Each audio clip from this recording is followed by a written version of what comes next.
Ce soir, nous n'allons pas de l'autre côté de l'Atlantique, contrairement à ce que No Woman, No Cry pourrait nous laisser supposer. Nous n'allons pas dans les Antilles, en Jamaïque.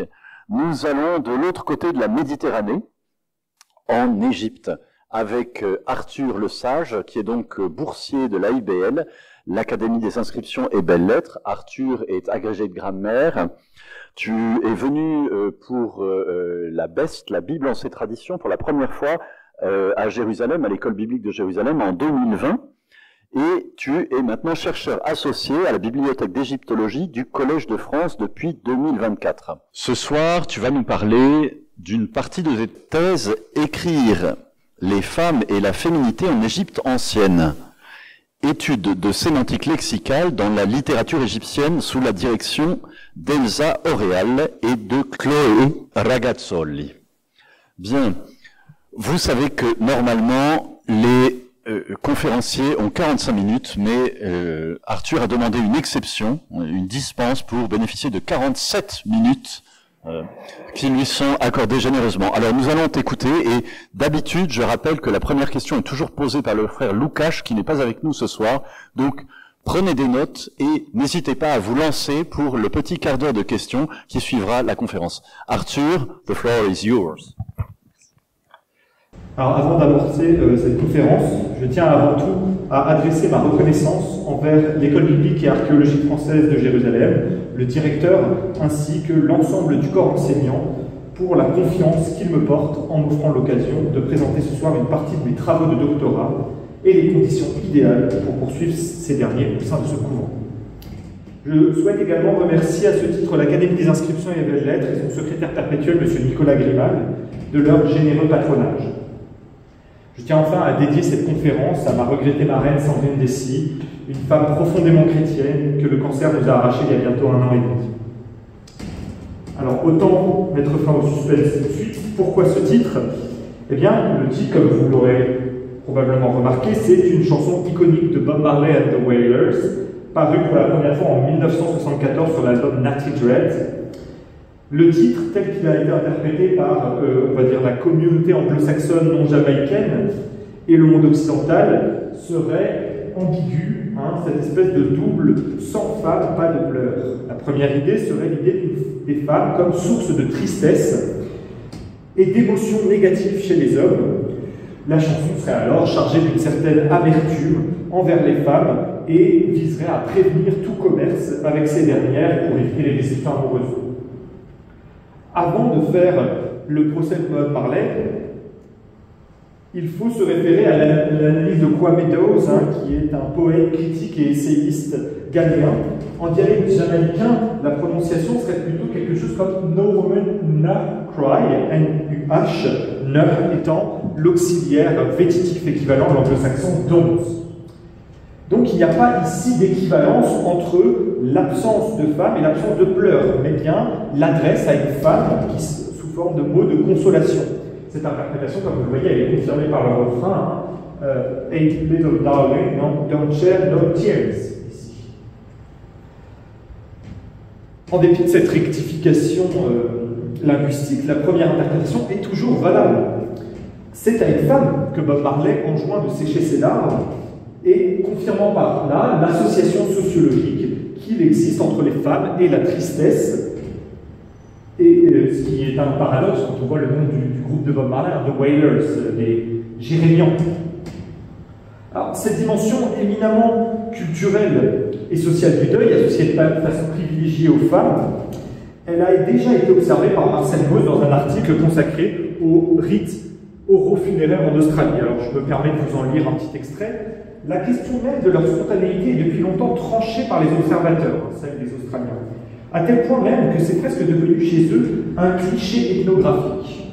Ils ne tarissent pas de récits sur la façon dont, au milieu des occupations triviales, des conversations banales, tout d'un coup, à heure ou date ou occasion fixe, le groupe, et j'insiste, surtout celui des femmes, se prend à hurler, à crier, à chanter, à invectiver l'ennemi et le malin, à conjurer l'âme du mort, et puis après cette explosion de chagrin et de colère, le camp, sauf peut-être les plus porteurs du deuil plus spécialement désignés, rentre dans le train-train quotidien de sa vie. Autre citation très intéressante, ce qui achève de démontrer cette nature purement obligatoire de l'expression du chagrin, de la colère et de la peur, c'est qu'elle n'est pas commune même à tous ses parents. Non seulement ce ne sont que des individus déterminés qui pleurent et hurlent et chantent, mais ils appartiennent le plus souvent en droit et en fait, et là j'insiste encore une fois, à un seul sexe, et vous l'aurez compris, c'est celui des femmes. Alors parmi les sources iconographiques les plus anciennes sur la question de l'expression du deuil et du rôle particulier des femmes, on a l'Égypte ancienne. La première monographie consacrée à l'iconographie de ces scènes de deuil, elle est le fruit de deux égyptologues, Marcel Beau, vous avez ici à gauche, et Marcel Vergouc, les deux Marcel. Je tiens à noter que Marcel Vergouc est la première femme égyptologue belge à obtenir une reconnaissance académique, ce n'est pas rien. Dans cette monographie, les pleureuses en Égypte ancienne, elles ont tâché de compiler toutes les scènes de deuil qui impliquent, en fait, on va le voir, majoritairement des femmes. Toutefois, l'iconographie égyptienne est rarement hors de toute contextualisation textuelle. On a des légendes qui accompagnent les scènes représentées sur les monuments religieux ou funéraires. Même sur les stèles, sur le cintre des stèles, on retrouve des légendes écrites. C'est pour ça qu'en Égypte ancienne, en égyptologie, on préfère parler d'iconotexte. Les textes associés aux scènes de deuil, elles ont fait l'objet d'un travail de compilation et d'inventaire par Erich Ludwigs, un égyptologue allemand, qui propose pour chacune une transcription et une traduction. Enfin, ce corpus de textes, un corpus de textes qu'on appelle les lamentations funéraires, qui peut accompagner certaines scènes de deuil, mais ce n'est pas obligatoire, parfois on le retrouve seul, sans scène de deuil, ce corpus de lamentations funéraires, a été étudié par Deborah Sweeney, et notamment sur la dimension genrée de ces lamentations funéraires, le fait que la plupart du temps, peu est dit sur le deuil qu'on fait des femmes, et ce sont les femmes qui pleurent les hommes. Je me permets de la citer. Par exemple, la décoration des tombes est toujours orientée vers le deuil du mari. Occasionnellement, son épouse est inclue dans le même funérailles et pleurée par leurs enfants. Il y a peu de représentations de funérailles de femmes seules, en dépit d'un haut taux de mortalité à la naissance. Qui plus est, il n'y a pas de représentation de funérailles de jeunes enfants, à part peut-être le deuil de la fille d'Akhenaton dans sa tombe royale à Akhenaton. Deuxième citation, de plus, les tombes étaient construites par des artisans masculins, de sorte qu'elles montrent une perception masculine des patterns, des schémas de discours féminins et des comportements de deuil qui ne sont pas forcément exacts. Donc il faut prendre en compte, quand on va étudier cette iconographie du deuil, le biais masculin. On va quasiment toujours avoir des scènes de deuil tournées vers des hommes défunts, et surtout on a ce biais masculin qui joue. Alors à l'Ancien Empire, puisque je vous propose de faire un petit inventaire chronologique des scènes de deuil, on va prendre des échantillons, évidemment on ne pourra pas traiter de tout, en partant de l'Ancien Empire et en arrivant au Nouvel Empire. Alors, à l'Ancien Empire, on a, comme vous voyez, une grande diversité des postures et des gestes dans l'expression du deuil, et une répartition équitable femmes-hommes. En haut, vous avez au registre supérieur des hommes, et au registre inférieur des femmes. Ça reste la séparation genrée demeure, cela étant. Alors, comme vous voyez, on en a certains qui ont, ou certaines qui ont les mains sur la tête, comme ici, d'autres qui ont la main devant la tête, paume face au visage, comme c'est le cas ici, vous voyez ici, ou encore, on a certains ou certaines qui sont assis en prostration, comme ces deux-là ici et celle-ci, pardon. Et voir, on a certains ou certaines qui s'évanouissent de douleur, avec cette scène extrêmement graphique ici pour un homme et ici pour une femme. Avec le mastaba d'Idou, toujours à l'Ancien Empire, on a un nouvel élément qui apparaît, qui aura une productivité iconographique notable, l'action de se tirer ou de s'arracher les cheveux. Alors vous voyez, encore une fois, on a des espèces de petites vignettes séparées avec une distinction de genre claire. Ici, vous avez un homme qui s'arrache les cheveux, et ici la même avec une femme. Au Moyen Empire, on a assez peu de représentations de deuil dans les tombes, l'exception étant la tombe, le mastaba ou la tombe du vizir Antéphoker à Thèbes. Ici, on a, comme vous le voyez, deux personnages féminins qui sont à la tête et au pied du sarcophage. ce sont les Gerti, littéralement les deux fauconnes. Alors la traduction est discutée, certains disent qu'il ne faut pas le prendre au sens zoologique du terme. Elles représentent ces deux femmes, Isis et Nephthys, qui assurent le service funéraire et le soin du corps d'Osiris défunt tué par le dieu Seth. Au Nouvel Empire, on observe une standardisation des postures et des attitudes de deuil. La majorité des femmes, comme vous le voyez ici, ont soit les deux mains sur la tête, comme ici, soit les mains devant le visage. Mais on a aussi également de l'innovation. La femme aux cheveux renversés, ici, qui est tout à gauche ici, dans la tombe de Narménou, est une innovation. On n'avait pas encore cette image de femme aux cheveux renversés. Alors, la scène de funérailles peut-être la plus connue et la plus élaborée pour le Nouvel Empire, elle se trouve dans la tombe du vizir Ramosé à Thèbes-Ouest, la TT 55. On voit ici de nombreuses femmes en deuil, dans des attitudes plutôt standards, assises debout, toujours les mains devant le visage, comme ici ou comme ici. Ou alors, mais on a aussi des femmes qui ont les paumes levées vers l'extérieur aussi, pas forcément vers l'intérieur, cachant leur visage, en geste d'adoration. On constate dans la tombe de Ramosé, vu la pléthore de femmes qu'on y voit, que le deuil est une activité devenue éminemment féminine, qui embrasse tous les spectres de l'âge, puisque comme si vous regardez très attentivement ici à droite, nous avons des jeunes filles, voire des toutes petites filles qui participent à ce deuil collectif. Le détail, alors ce qu'il y a de plus frappant dans la tombe de Ramosé, c'est probablement l'attention au détail. Outre le grand soin et la précision apportée à l'habit, vous voyez ici les plis de la robe, des robes qui sont extrêmement bien dessinées. On a, ou alors, le détail qui est accordé à la coiffure. Vous voyez que les tresses font l'objet d'un travail artistique extrêmement soigné.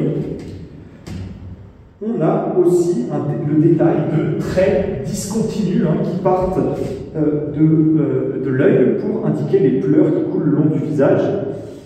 Autre détail d'importance que je vais vous demander de retenir pour la suite, c'est que certaines femmes en deuil ont, vous voyez, la poitrine dénudée, se présente seins nus, avec le haut de la robe qui est descendu ou rabattu sur le bas de la robe.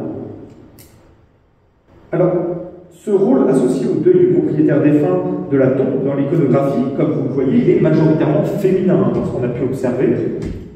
Cela étant, et en particulier vers la fin de la période qu'on étudie, c'est-à-dire la fin du Nouvel Empire, on a une nouvelle perméabilité de ces rôles au groupe masculin qui adopte parfois, comme vous le voyez ici, les mêmes postures que les femmes, les mêmes attitudes. Alors peut-être que ces deux-là, comme vous voyez, ce sont ceux qui sont, même si l'image est coupée, les plus près de la barque qui contient le cercueil du défunt, et donc on a peut-être ici affaire à des membres de la famille, ce qui expliquerait pourquoi ils adoptent les mêmes postures, ils sont plus particulièrement touchés par la mort du défunt. Alors, ces scènes de deuil, on les trouve pas uniquement dans les tombes, mais également à l'intérieur des vignettes de papyrus de Livre des Morts. Alors, je rappelle rapidement ce que c'est que le Livre des Morts. Vous savez, il y a un certain nombre de corpus funéraires dans l'Égypte ancienne. L'Ancien Empire, c'est le texte des pyramides. Le Moyen Empire, c'est le texte des sarcophages. Et le Nouvel Empire, il y a un nouveau corpus funéraire qui apparaît, qui est le Livre des Morts. Mais ce Livre des Morts n'est pas seulement un recueil de formules, il y a aussi des illustrations qu'on appelle des vignettes. Et bien, sur ces vignettes, par exemple, sur la vignette du papyrus Plani, on a un groupe, comme vous voyez, de femmes en deuil, également seins nus. Vous voyez qu'elles ont aussi leur robe qui est nouée ou rabattue en dessous, et qui présentent les mêmes attitudes standards de deuil qu'on a pu observer auparavant. De même, ici, dans le papyrus du Livre des Morts de l'intendant Seth-Nart, vous avez ce qu'on avait vu dans la tombe de Narménou, ces femmes avec les cheveux renversés, également seins nus, comme vous voyez, portent des robes assez simples, mais on voit qu'elles ont les seins nus, et surtout cette attitude de cheveux renversés que je vous demande de retenir pour la suite. Alors, la question maintenant est de savoir si l'iconographie du deuil est une particularité égyptienne, ou est-ce qu'on la retrouve ailleurs, au Proche-Orient ancien. Eh bien, la réponse est assez simple. On a un exemple en particulier particulièrement intéressant, et là je tiens à remercier mon tuteur, le père Émile Cuèche, pour m'avoir signalé ce parallèle que je ne connaissais pas, merci à vous, qui est le sarcophage d'Aïrom. Alors le sarcophage d'Aïrom, il a été découvert à Byblos lors des fouilles de Pierre Montet, dans la tombe numéro 5 du roi éponyme, Aïrom, au cœur d'une nécropole constituée de 9 hypogées royales formant un demi-cercle au bas d'une colline. On a daté ce sarcophage et cette tombe de la fin de l'âge de bronze grâce à des fragments de vases d'albâtre au nom de Ramsès II découverts au fond du puits et à l'intérieur de la chambre funéraire. Et également, on a découvert des plaques d'ivoire semblables aux plaques chypriotes d'Enkomi qui sont à peu près datées de la même période de la fin de l'âge de bronze. Alors, toutefois, je tiens à préciser que la date du sarcophage en lui-même pourrait être plus ancienne, puisque le sarcophage a dû être utilisé, on va revenir là-dessus, mais je remercie encore une fois le père Émile de m'avoir indiqué cette datation débattue. Alors, sur les scènes, si vous regardez bien, on a le roi assis sur un trône, il est ici. Il est devant une table chargée d'offrandes, et à la main gauche, il tient une fleur de lotus, fanée, comme vous le voyez, on en reparlera aussi, et à la droite, il porte une coupe à ses lèvres. Face au roi, 7 personnages. Le premier tient un chasse-mouche au-dessus des plats, probablement pour éviter que la nourriture ne se gâte. Les 2 suivants sont des porteurs de coupe. Les 4 derniers, eux, adressent des salutations au roi, comme vous le voyez. Les 5 derniers, pardon, adressent des salutations au roi, en levant les mains à la hauteur du visage, paume tournée vers lui. Sur l'autre côté long du sarcophage, on trouve la suite de la procession des porteurs d'offrandes. 2 femmes qui sont vêtues comme les pleureuses qu'on va voir après, essayer de retenir leur habit, mais qui n'ont pas déchiré leur robe, comme on verra, ont une corbeille sur la tête, suivent ensuite 2 porteurs avec une cruche sur l'épaule, et ensuite un 3e avec une chèvre, et enfin 3 autres qui adressent les mêmes salutations au roi qu'on avait vues sur la précédente, le précédent côté. Si on regarde, et c'est ça qui m'intéresse maintenant, si on regarde les côtés courts du sarcophage, eh bien, on voit que ce sont des scènes de deuil, avec 4 femmes qui sont les seins nus. Alors, je vous demande de me faire confiance, c'est pas forcément facile de le voir ici. Les 2 pans d'une robe bouffante repliée sur un jupon plissé.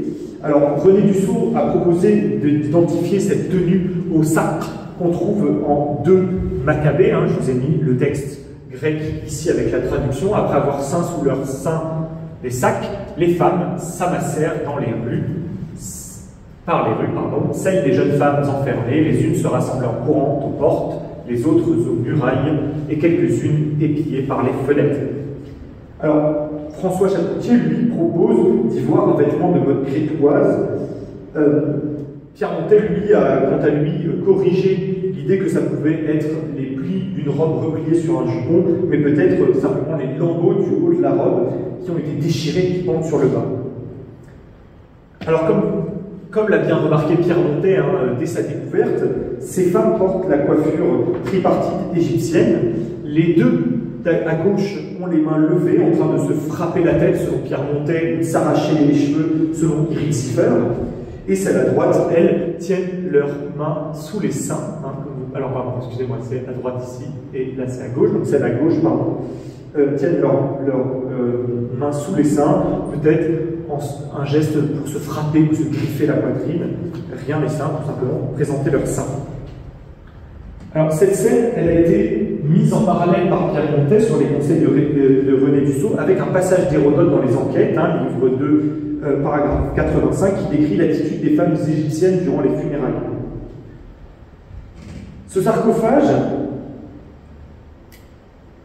il donne clairement l'impression de tirer son inspiration de l'art funéraire égyptien. Les coiffures dont je vous ai parlé, les coiffures tripartites, mais même les vêtements des personnages évoquent, comme vous le voyez, les vêtements qu'on trouve dans la scène de procession des Asiatiques dans la tombe de Chronomotep II à Ben Yassan. Alors un autre indice de l'influence égyptienne, c'est, rappelez-vous, la fleur de lotus que tenait Aïron, eh bien en réalité, je vous ai trouvé des parallèles exactement à peu près de la même période, hein, fin de l'âge de bronze, période ramesside à peu près. Et comme vous le voyez, le défunt égyptien est souvent représenté tenant une fleur de lotus. Alors la simple petite distinction qu'il faut y faire ici, c'est que la fleur de lotus en Égypte ancienne, dans l'iconographie égyptienne, est normalement dressée vers la tête du défunt qui la respire. Hein, c'est un geste d'aspiration littéralement à la renaissance dans l'au-delà, parce que le lotus, c'est cette fleur qui se referme tous les soirs et s'ouvre tous les matins, donc un symbole de renaissance.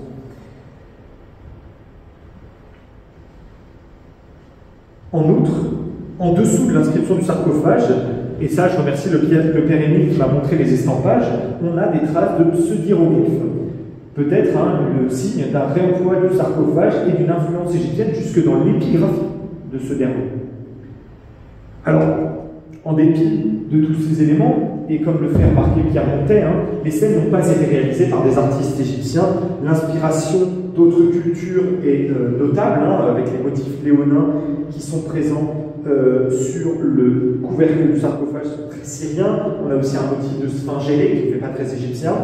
Et on n'a surtout pas le savoir-faire égyptien, c'est-à-dire que nous n'avons pas de respect de la symétrie des épaules. L'épaule du second plan est toujours plus basse que l'épaule du premier plan, ce qui n'est pas caractéristique du savoir-faire iconographique égyptien. De plus, les pleureuses, comme vous l'avez remarqué, ont le torse de face assez inhabituel dans l'iconographie égyptienne. Alors, après avoir établi l'iconographie relative au rôle féminin du deuil, il faut s'intéresser à présent à la question du lexique de ces rôles féminins du deuil. Quels mots utilisait la langue égyptienne de la période pour se référer au rôle féminin du deuil? À cette occasion, il me faut, et je suis désolé, je vais devoir faire un excursus, introduire un concept linguistique et graphique, celui de déterminatif. Dans la langue égyptienne, vous avez peut-être que vous le connaissez, je vais faire un petit rappel, la langue égyptienne, c'est une langue qui peut être idéographique, je vous ai donné des exemples ici, vous voyez, idéographique, c'est l'idée qu'un signe renvoie à ce qu'il représente. Par exemple, vous voyez, vous avez un signe de chien, et bien c'est Chesem, chien. Vous voyez que dans ce signe sont encodés à la fois une transcription, Chesem, à la fois une transcription phonétique, mais aussi l'idée, le chien, ou l'image du chien. Alors parfois c'est un petit peu plus conceptuel, par exemple ici vous avez une palette et un calame, avec un pot à encre entre les deux, et bien c'est le signe pour Zesh, le scribe. Alors à côté de ces idéogrammes, et en fait plus majoritaires, vous avez aussi des phonogrammes, c'est-à-dire un signe qui représente un son de façon totalement arbitraire. Mais c'est pas ça qui m'intéresse, c'est ni les idéogrammes ni les phonogrammes qui m'intéressent, mais un troisième type de signe, un signe qui n'est pas prononcé, qui n'est pas phonétique à proprement parler, on parle de graphèmes muets, entre guillemets, qu'on retrouve à la fin de substantifs et de verbes, et qui donnent, eux, une indication sémantique. Alors je vous donne un exemple très simple. La graphie du mot hippopotame. Vous avez donc deux phonogrammes, la main, qui est le phonogramme D, le pied, qui est le phonogramme B, et ensuite vous avez ce hiéroglyphe de derrière d'animal avec une queue, qui est en fait le déterminatif pour dire les quadrupèdes. L'hippopotame appartient à la catégorie des quadrupèdes, qui donne l'information sémantique là-dessus. De la même manière, je vous donne un autre exemple peut-être un peu plus conceptuel sur lequel je travaille. Vous voyez par exemple ici, ihu, vous avez le yod, vous avez le he, le ou, le vav, et ensuite vous avez le déterminatif de la maison pour dire que c'est un habitat, et c'est normal puisque ihu veut dire étable.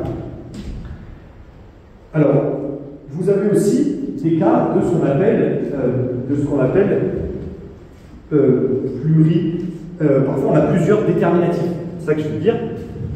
Par exemple, ici, un mot sur lequel je travaille, chérit.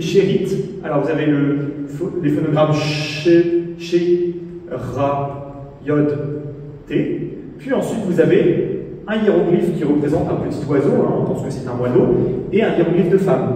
Pourquoi? Parce qu'ici on a affaire à une petite ou à une fille. Donc en fait à une petite femme, l'oiseau représentant l'idée de petitesse, et la femme, celui de féminin, de femme. Alors parfois ça peut prendre des dimensions aberrantes. Comme vous le voyez ici, vous avez ici un trilitère qui se prononce ouha, vous avez ce qu'on appelle un complément phonétique avec le haïn pour bien indiquer que ça se prononce uha.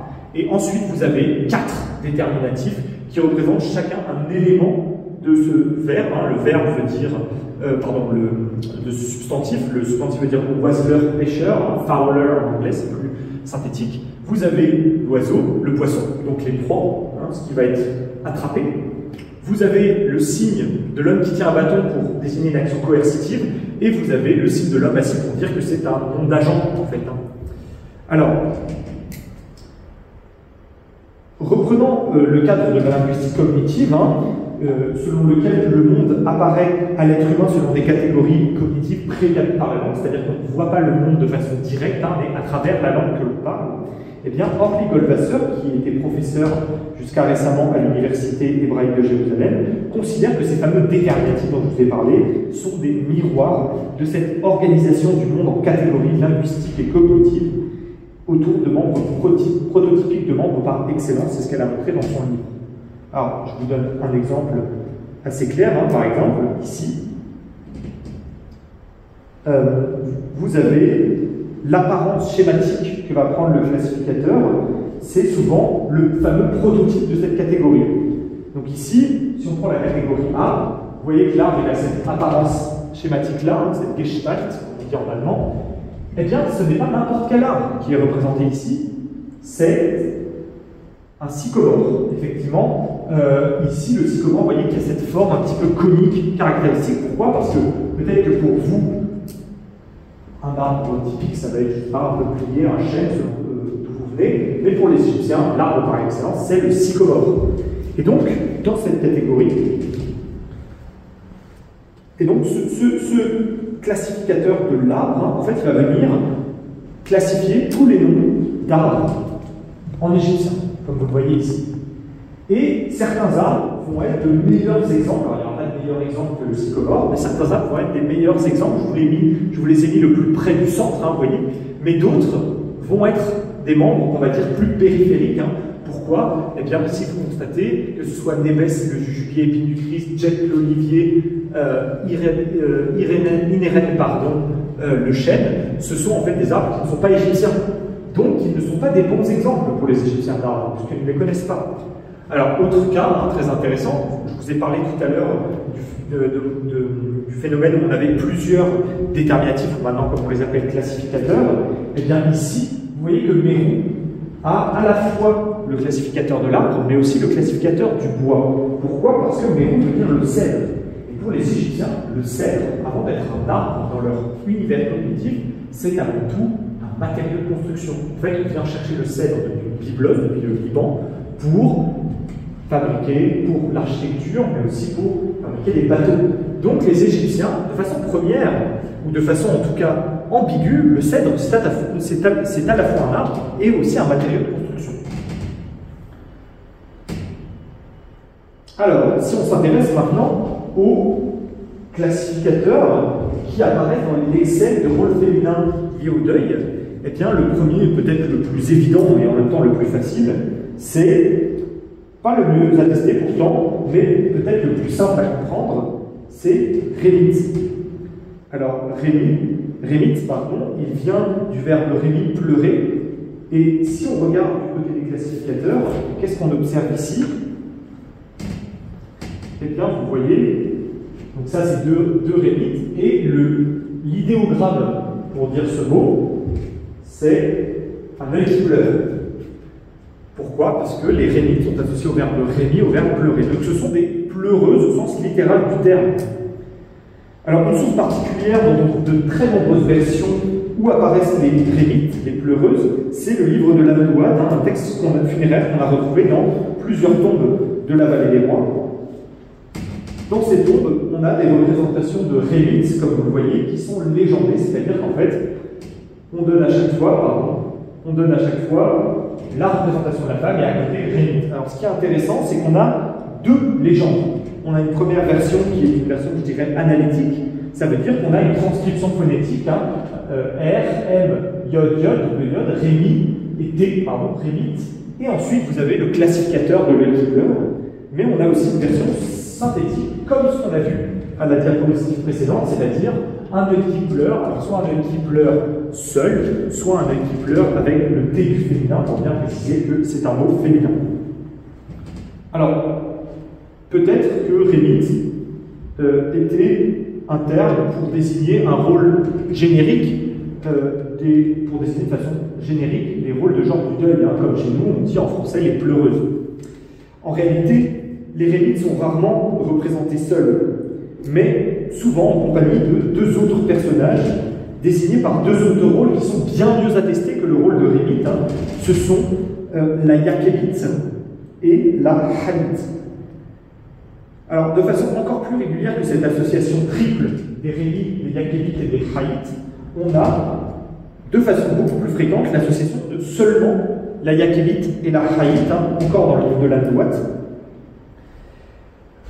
Le plus éloquent, c'est peut-être le chapitre 1 du livre des morts, dont je vous ai mis une traduction hein, ici, qui est probablement l'attestation phare pour cette double paire, pour cette paire que sont Yakébite, Hayit. Hein.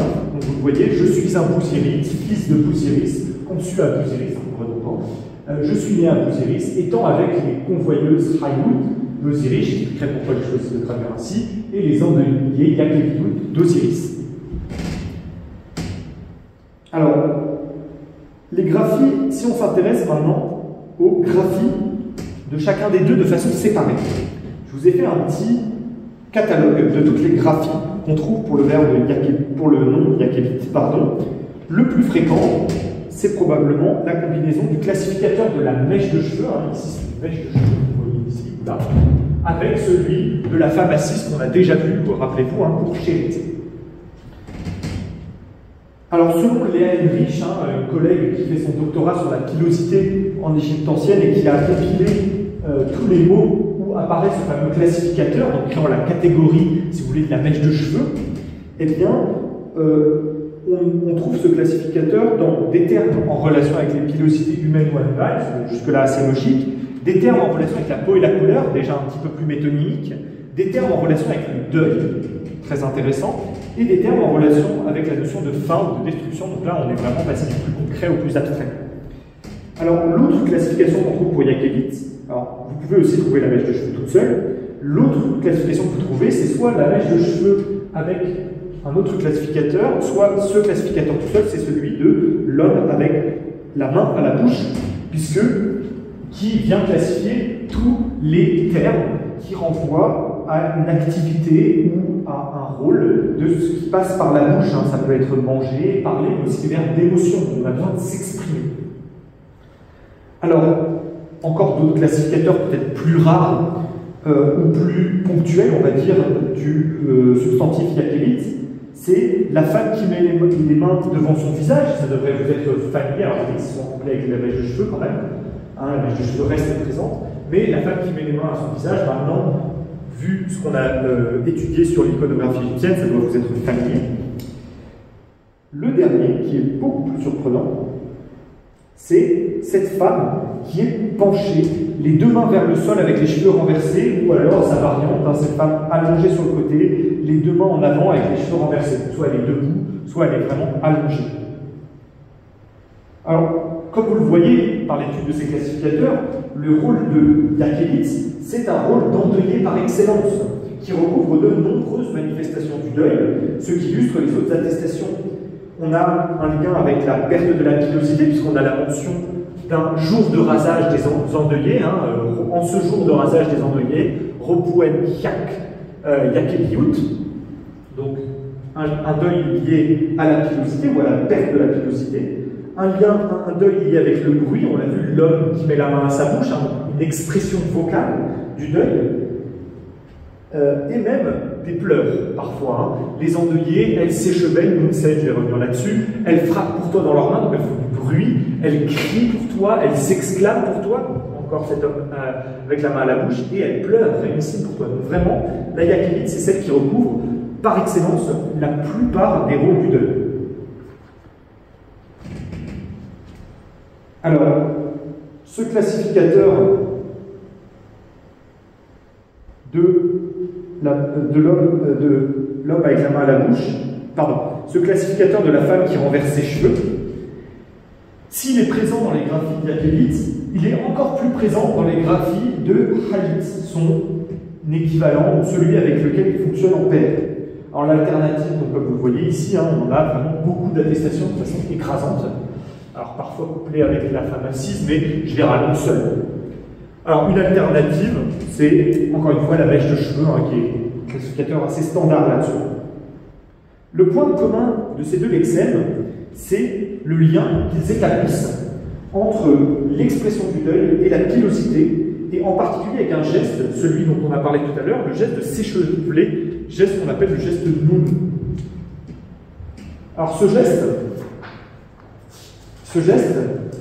il a été étudié par Maria Rosa Valdesoro dans un livre qui s'appelle Hair and Death in Ancient Egypt. Elle a montré que ce geste noun, hein, de se secouer la tête pour s'écheveler, a un lien non seulement avec le chagrin du deuil, mais aussi par un jeu symbolique savant, un lien avec la renaissance et la création, puisqu'il est l'image de l'eau primordiale et chaotique ancienne, hein, qui précède la création, qu'on appelle le Noun, hein, c'est l'équivalent du Tohu Vabohu de Genèse 1. Et donc, ce geste de Noun, il a aussi, par sa symbolique de renaissance et de recréation, et son lien sémantique avec l'océan primordial, il a le pouvoir de donner la vie et de créer. On trouve aussi ce geste, hein, comme vous le voyez ici dans cette scène du temple de l'intendant de la grande épouse royale Réouet. Il a aussi un lien avec une cérémonie de rajeunissement qui est très importante, c'est la cérémonie de la fête Sed, du jubilé du roi. Hein. Après 30 ans de règne, le roi, pour se régénérer, pour régénérer son règne, eh bien, va célébrer une fête et on va recommencer un petit peu cette royauté à zéro. Et on trouve dans ces scènes de fête Sed ces femmes qui effectuent ce geste noun, donc qui peut être associé au deuil pour nous, mais qui est aussi associé à la recréation, à la régénération, au rajeunissement. Alors, en dépit de leur étroite association, Yaquelit garde un sens beaucoup plus générique, comme on l'a vu dans les attestations. Il couvre, on va dire, le plus d'expressions du deuil. Quant à Hayit, on voit que lui, il est plus étroitement associé sur le plan graphique au geste noun, au geste s'écheveler, et selon l'étude qu'a menée Kellyanne Diamonds sur le verbe haï, dont est dérivé le mot hayit, comme Yaquelit est dérivé d'un verbe yakel, qui veut dire être en deuil de façon générale, eh bien, comme l'a montré l'étude de Kellyanne Diamonds, ces haït renvoient également au convoi d'Osiris, ou du défunt qui est assimilé à Osiris. C'est pour ça qu'elle a choisi de les traduire par convoyeuse, en tout cas un équivalent anglais, et que moi j'ai choisi de les traduire par convoyeuse. Alors, les deux derniers lexèmes du deuil, qui sont bien moins attestés, mais qu'on trouve au sein de sources à caractère davantage documentaire, ce qui permettrait peut-être de tendre vers moins un rôle, on va dire, littéraire qu'un véritable métier, puisqu'il faut aussi se poser la question de la professionnalisation du deuil. Eh bien, on le retrouve. Non, pardon, j'avance un petit peu. On le retrouve d'abord, le premier lexème, c'est Ouchevet, sur plusieurs stèles de la 19e dynastie, et plus particulièrement du règne de Ramsès II. Alors elles sont toutes originaires, ces stèles, de Der El Medina, un village des artisans de la tombe, ceux qui construisaient les tombes royales. Et il désigne ce lexème deux femmes, Hemet Necher et sa fille Ii, qui semblent avoir réellement exercé ce métier. La première stèle, vous la voyez ici, elle a été commanditée par ces deux femmes, et on y voit le classificateur dans le terme de Ouchevet, on y voit le classificateur de l'homme qui porte la main à sa bouche, ce qui est en fait relativement logique, parce que Ouchevet dérive lui-même d'un verbe Oucheb, qui veut dire répondre. Alors, de même, la seconde stèle dont je vous parle, la stèle de Néferabou, donc le fameux Néferabou est représenté accompagné d'un cortège funéraire où figurent les deux mêmes personnages, la fameuse Hemet Necher et sa fille Ii. Alors ce rôle comme vous le voyez, elles sont ici, et elles sont bien identifiées, la répondante Hemet Necher et sa fille Ii.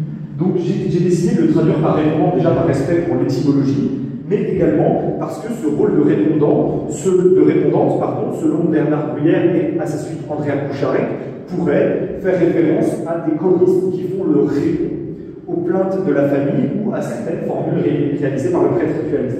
Malheureusement, la faiblesse des attestations ne permet pas de venir à des conclusions définitives.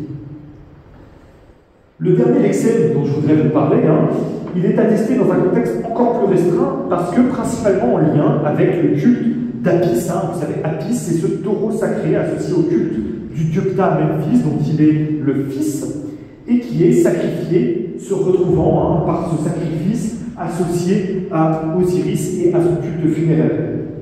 Alors, ce rôle de Tchéset d'Apis, parce que c'est un rôle féminin, qu'on retrouve ici sur une stèle qui appartient à une Tchéset d'Apis, qui s'appelle Sermet Neferet, et qui est associée dans sa stèle à un prêtre-lecteur Ptahhotep, qui lui est prêtre-lecteur d'Apis, donc deux fonctions sacerdotales, ou en tout cas religieuses, associées au taureau sacré. Et ici, une fameuse Tahal, qui est également Tchéset d'Apis, et qui a un mouchétiation, vous savez, ces petits serviteurs funéraires qu'on retrouve dans les tombes.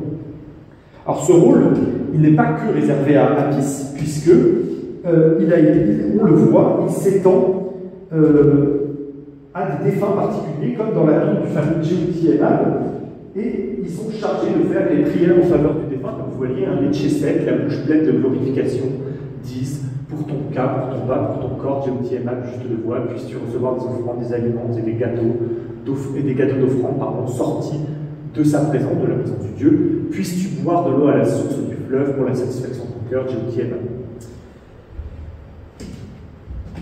De façon encore plus étonnante, les femmes dont je vous avais parlé, qui détiennent le rôle de Mouchébet, donc Chemet Netcher, Safiri, auquel il faut ajouter une dont je ne vous ai pas parlé, qui est une certaine Dioui, sont aussi des Tchéset.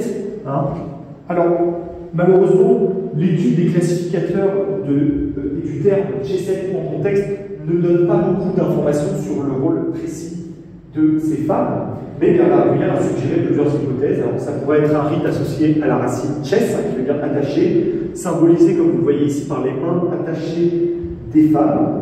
Alors peut-être pour symboliser leur attachement aux défunts, je ne suis pas très convaincu par cette idée. Hypothèse moins probable, tchès, pourrait être un mot qui vient donc qui signifie aussi troupe, et donc c'est parce qu'elle forme une troupe d'endeuillés, de pleureuses professionnelles.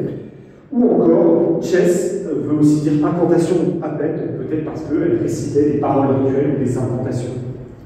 Alors la dernière hypothèse, qui est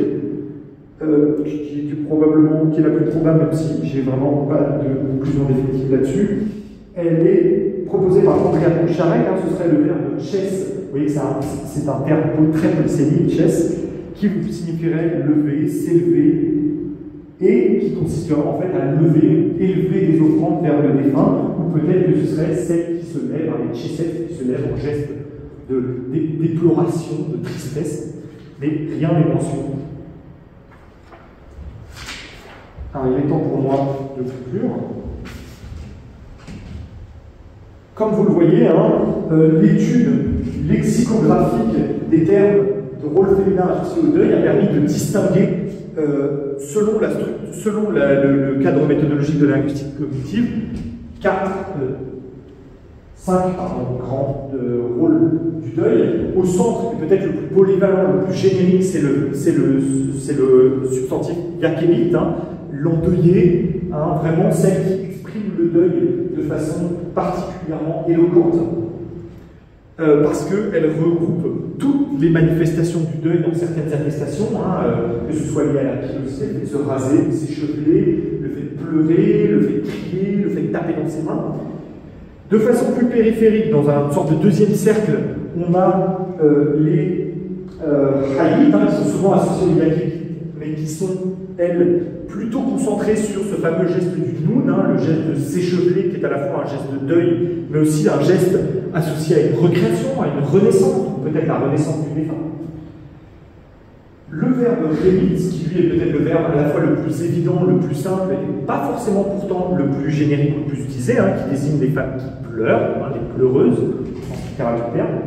Tous ces rôles sont plutôt attestés dans des sont plutôt attestés dans des papyrus ou des sources funéraires, donc pas forcément des sources qui sont documentaires. Donc est-ce que ça renvoyait à des vrais métiers, des vrais rôles durant les funérailles? Difficile d'y conclure. À côté de ça, on a peut-être des rôles qui sont moins bien attestés, mais attestés dans des sources plus fiables documentairement parlant, hein, que sont les Ouchébet et Chesed, qui sont peut-être ces femmes qui avaient un lien avec le fait de répondre, de faire le répond au prêtre ou à la famille qui crie, qui manifeste son deuil, mais aussi les Chesed, quelle que soit l'interprétation qu'on préfère, et qui souvent cumulent, hein, les femmes auxquelles on se réfère par ces titres, cumulent ces deux rôles d'Ouchébet et de Chesed. Donc voilà, peut-être des vrais rôles, des vrais métiers féminins, là où on aurait des figures peut-être plus littéraires, plus funéraires, avec les trois précédentes. Je vous remercie de m'avoir écouté.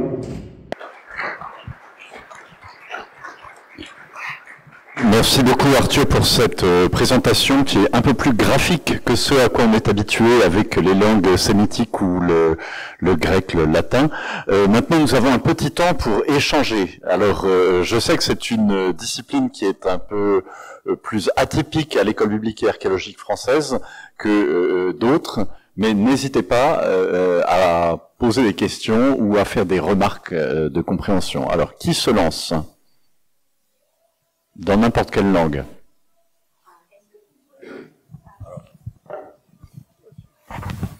Salut. C'était très intéressant. Je vois que la plupart de vos exemples, c'était de 18e dynastie. Est-ce que vous voyez des différences dans l'iconographie des pleureux de la période ramesside? Effectivement, il y a de légères différences dans l'iconographie entre la 18e dynastie et la période ramesside. Notamment, on voit que la 18e dynastie, qui est, pour celles et ceux qui sont pas familiers avec l'histoire égyptienne, c'est l'idée que on a... Ah pardon, oui, excusez-moi, depuis tout à l'heure je parle dans le vide. À la 18e dynastie, on a une forme de renouveau, après une deuxième période intermédiaire qui est marquée par un morcellement et peut-être aussi moins d'ambition sur le plan iconographique. À la 18e dynastie, on a un renouveau de l'iconographie, notamment de l'iconographie funéraire. Et donc je dirais que à la 18e dynastie, on a peut-être quelque chose comme de l'Ancien Empire, c'est-à-dire d'une diversité, d'une explosion, d'une variété de postures, de la gestuelle, là où à l'époque ramesside, mais aussi plus de standardisation, c'est-à-dire que ça va être beaucoup plus de postures, mais ça va être toujours les mêmes, alors qu'à la période ramesside, on a certaines postures qui ont tendance à disparaître, mais en revanche, on a un peu plus de diversité, notamment de diversité de genre. C'est ce que j'ai essayé de montrer, c'est que vous avez des hommes qui commencent à avoir des attitudes de femmes en deuil, en réalité. Ce qu'à la 18e dynastie, en tout cas à ma connaissance, je n'avais pas trouvé, sauf la période amarnienne, mais qui est quelque chose d'un petit peu délicat, c'est une forme d'exception iconographique. En tout cas, c'est ce que j'ai observé, mais je ne suis pas sûr d'avoir, évidemment, tout balayé. Alors, une deuxième question. Émile ? Merci Arthur. Sur l'iconographie des stèles de Zengerli, par exemple, la déesse à la fleur de lotus en haut, et le roi en bas. En bas. Toujours. Et c'est un roi défunt ? Oui, Rayan, voilà. Rayan, bien sûr. Oui, effectivement. Et la deuxième chose que je veux te remarquer, c'est que à Seravit El Radim, sur quelques pointes, la coiffure typiquement sémitique que tu as montrée. Ah oui ? Oui.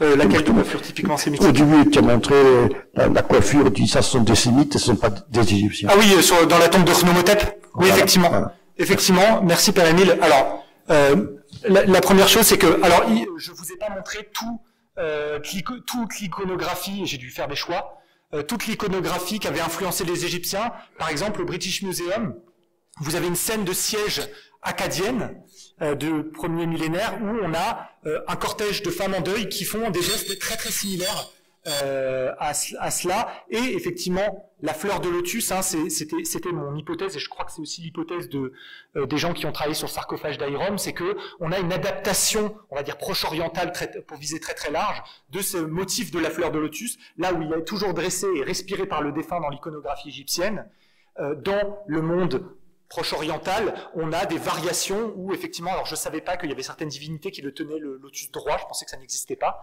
Merci beaucoup pour cette référence.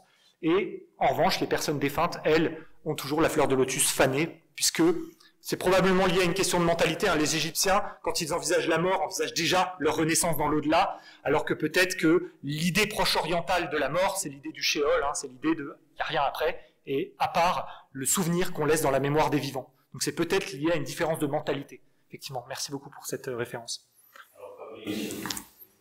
Merci Arthur, très intéressant. Et moi je sais rien, donc c'est purement curiosité. Et on a des informations soit sur les pleureuses, les attachés ou les répondants au niveau des vêtements. Et quels vêtements elle avait pendant cette liturgie auquel il participait. Alors, deuxième question. Pardon. Oui, t'as montré le parallèle avec le sarcophage ici à Levant. Est-ce que le parallèle, l'adaptation culturelle est au niveau des rites funéraires ou purement au niveau iconographique? Qu'est-ce que tu penses? Alors, pour répondre à ta première question, comme je vous l'ai montré, l'iconographie égyptienne est extrêmement standardisée. Notamment en termes de vêtements. Alors il y a une égyptologue qui est maintenant à la retraite, Gail Robbins, qui a beaucoup travaillé sur les différences de genre dans le vêtement, et notamment donc les vêtements féminins, et elle a montré, malgré une certaine évolution diachronique, que les vêtements étaient quasiment toujours les mêmes. Les vêtements que portent les pleureuses que je vous ai montrés, les femmes en deuil que je vous ai montrés dans l'iconographie, sont les mêmes que lorsqu'elles font d'autres activités. C'est toujours cette robe, alors à la 18e dynastie c'est très caractéristique, c'est soit cette robe plissée large avec un châle par-dessus. Alors peut-être que le châle est un outil de deuil, mais en réalité on le trouve dans d'autres scènes, donc c'est compliqué d'isoler cet élément. Ou alors elle porte une robe fourreau très moulante, ça pour mettre en valeur les formes, puisqu'encore une fois on parle d'un regard masculin qui est à l'œuvre dans ces tombes. Donc voilà, c'est très difficile de parler du vêtement, d'autant que nous n'avons aucun texte comme dirait Yann Assmann, de théologie explicite, c'est-à-dire qui nous décrivent des rituels de deuil à la période où je parle. C'est-à-dire qu'au premier millénaire, moi j'ai dû m'arrêter avant, au premier millénaire, en revanche, et une partie des informations que je tire, ont des textes liturgiques sur les cérémonies de deuil, mais à ma connaissance, il faudrait que je regarde les textes à nouveau, rien sur le vêtement que devait porter, c'est plutôt sur les conditions de ces femmes-là, par exemple, pour incarner les fameuses djeret, ou djerti au duel, de Osiris, donc Isis et Nephthys. On dit qu'il faut que ce soit des femmes qui n'aient pas été ouvertes par la naissance. Alors, certains y ont vu un signe de virginité, moi je suis plutôt minimaliste dans cette hypothèse, je pense que c'est plutôt un signe d'absence d'enfantement, tout simplement. Elles n'ont juste pas enfanté, ça ne veut pas forcément dire qu'elles sont vierges. Donc voilà, ça va plutôt être des critères d'ordre physiologique ou de type de femme, mais pas tellement, il n'y a pas vraiment de vêtements. Ta deuxième question, est-ce que tu peux me la rappeler? Sur les rites funéraires, alors c'est pareil. Malheureusement, c'est à mon tour de dire que je ne suis pas suffisamment compétent. Je ne connais pas du tout les rites funéraires, et si on en a des sources liées au rituel de deuil levantin, notamment à Byblos, j'ai juste ce que le père Émile m'a indiqué, c'est-à-dire le sarcophage d'Aïrom.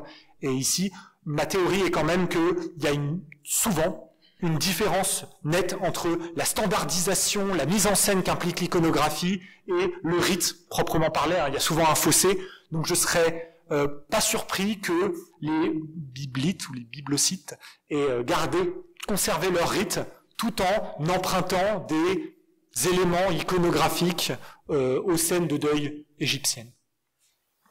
Martin, il y a encore deux questions. Question brève. Et la fonction religieuse des rites, est-ce qu'on a essayé d'influencer le sort de celui qui est mort, évoquer la miséricorde des dieux ou quelque chose comme ça? Excellente question, merci. Alors, il faut savoir que si les Égyptiens sont très inquiets de leur propre renaissance dans l'au-delà, celle-ci est tributaire du comportement des vivants.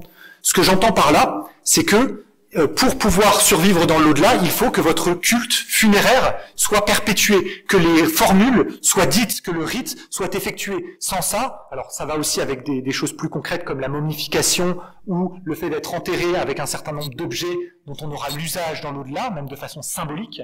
Mais si les vivants n'y mettent pas du leur, en réalité, toute perspective de renaissance est fortement compromise. Donc oui, en réalité, les formules, les rites ont pour but de faciliter et en fait de permettre même, de façon plus radicale, de permettre le voyage du défunt dans l'au-delà et à terme, sa renaissance, impliquant également, il me semble, alors j'ai pas d'exemple précis en tête de formule, mais une forme effectivement d'appel à certaines divinités, à la clémence de certaines divinités, ou en tout cas à la voire à leur aide en réalité.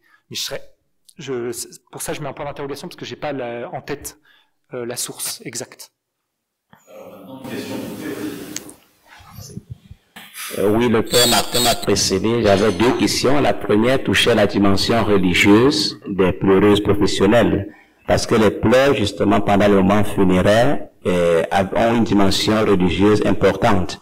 Et c'est des professionnels en la matière, même les pleurs, les cadences, le rythme, tout cela, justement, va dans ce sens-là. Et la deuxième question, peut-être que tu peux approfondir aussi cette dimension, mais la deuxième question, c'est que les pleureuses professionnelles qui occupaient une place centrale dans les cérémonies funéraires, leur nombre dépendait aussi du statut social du défunt. Et elles étaient rémunérées. Alors, je ne sais pas si tu peux parler un peu davantage de cet aspect de la rémunération et puis du statut de défunt, du nombre des pleureuses. Tout à fait. Merci Théophile. Alors, effectivement, j'ai parlé très brièvement au début de la dimension sociologique du deuil. En réalité, le rôle des pleureuses, il est crucial sur un plan symbolique et sociologique, puisque la mort, c'est toujours un événement déchirant. C'est toujours quelque chose qui crée une fracture, une rupture, une déchirure dans le tissu social. Et donc, il s'agit de réparer ce tissu social. Et c'est le rôle des pleureuses. Parfois aussi, dans des sociétés extrêmement codifiées, où certains membres de la famille ne sont pas autorisés à exprimer leur chagrin. Alors, pas revenir là-dessus, mais évidemment, il y a une dimension éminemment genrée, y compris dans le monde occidental mondialisé. Les hommes sont beaucoup moins autorisés à pleurer que les femmes. Il y a un coût de la masculinité à ce niveau-là. Eh bien, les pleureuses, quand elles sont rémunérées, ici, malheureusement, les sources ne disent pas, on n'a rien sur des pleureuses qui seraient rémunérées ou alors qui seraient payées. On pense que ça existe, mais en tout cas, pas dans les lexèmes que je vous ai présentés. En tout cas, ce qui est sûr, c'est que elles ont pour but, par le fait d'extérioriser, justement, parfois de façon caricaturale, excessive, le déchirement que constitue le deuil en ayant des gestes particulièrement violents vis-à-vis d'elles-mêmes, s'arracher les cheveux, se frapper, voire se griffer la poitrine, etc. Ce sont des gestes qui sont, y compris pour une personne qui est en deuil, en fait extrêmement exagérés, extrêmement forts, et en extériorisant tout ça, il y a une forme de fonction apotropaïque, c'est-à-dire qu'on cherche à mettre à distance le deuil pour réparer le tissu social déchiré par la mort du défunt. Donc effectivement, il y a cette idée-là, et elles étaient effectivement dans un certain nombre de sociétés, notamment les sociétés méditerranéennes, ont fait appel, selon ses moyens, bien sûr, mais ici, de toute façon, tout ce que je vous ai présenté, ce sont des tombes d'une élite. Pour rappel, commanditer une tombe en Égypte ancienne signifie appartenir à une certaine élite.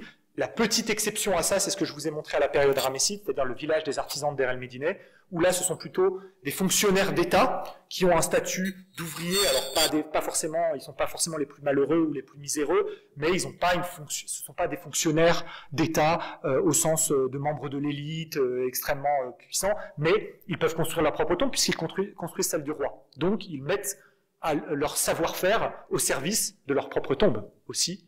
Et certains ont quand même un statut micro-élitaire, c'est-à-dire que les scribes de la tombe ou les chefs d'équipe à l'intérieur, il y a une petite hiérarchie au sein de Deir el-Médine, donc ce qu'on retrouve souvent, c'est des tombes de scribes de la tombe ou de chefs d'équipe, donc des gens qui sont ou des lettrés, ou en tout cas des gens qui ont un statut hiérarchique supérieur au sein de la communauté. Alors, une dernière question avec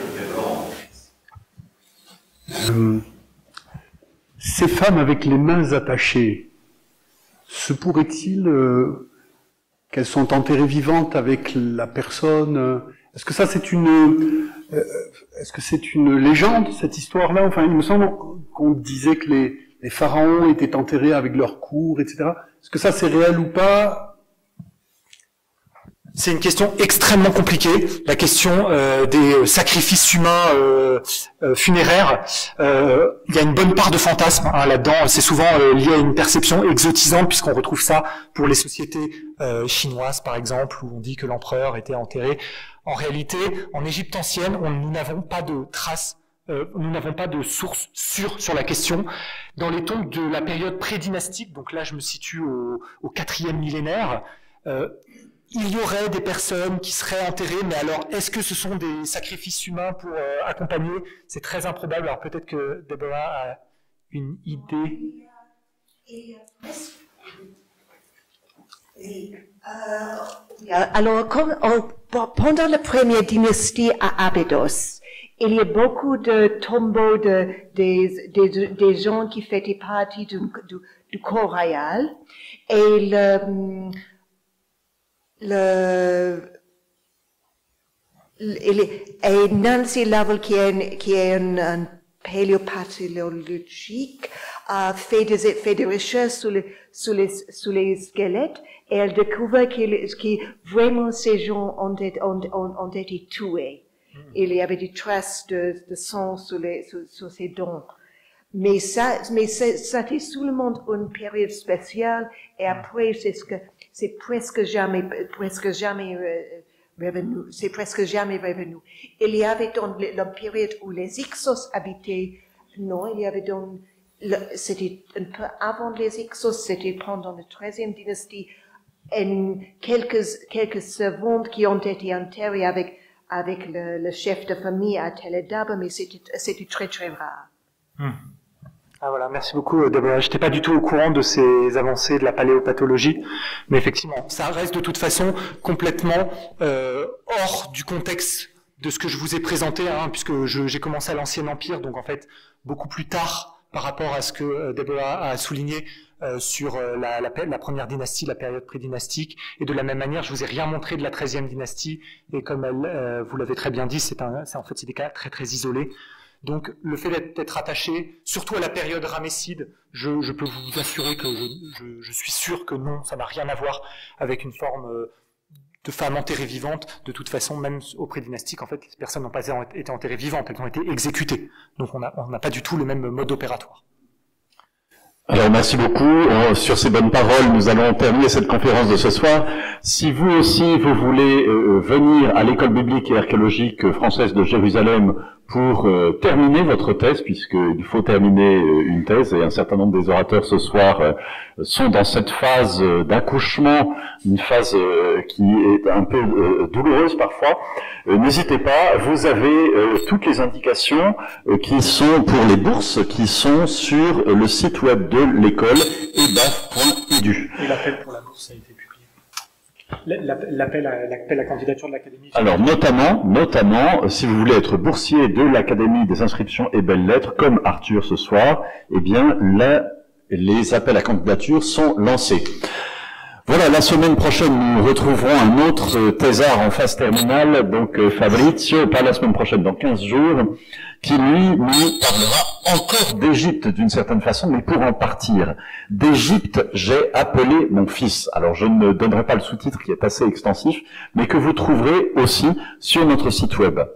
Enfin, si vous voulez soutenir l'école biblique et archéologique française de Jérusalem, n'hésitez pas ou à scanner le QR code ou à aller sur notre site.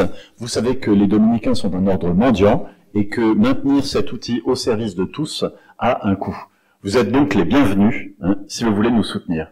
Bienvenue à Jérusalem et à très bientôt à tous. Merci Arthur. Merci.